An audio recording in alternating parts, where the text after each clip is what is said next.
How to place an order in Mulebuy.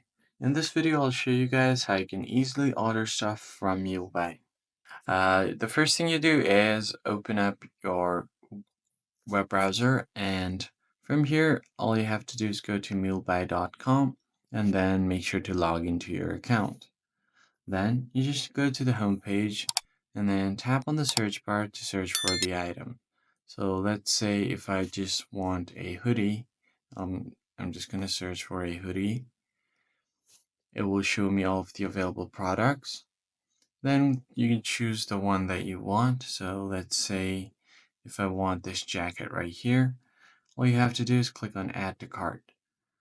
Then click on choose your color and then add this to your cart. After that, you can view your cart by tapping on the cart icon.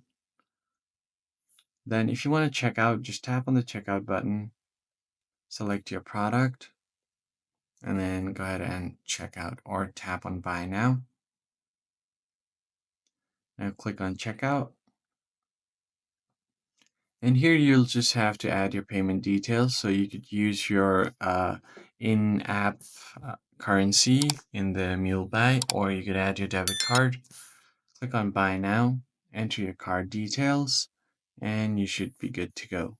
That's pretty much it, guys. That's how you basically place an order in Mulebuy.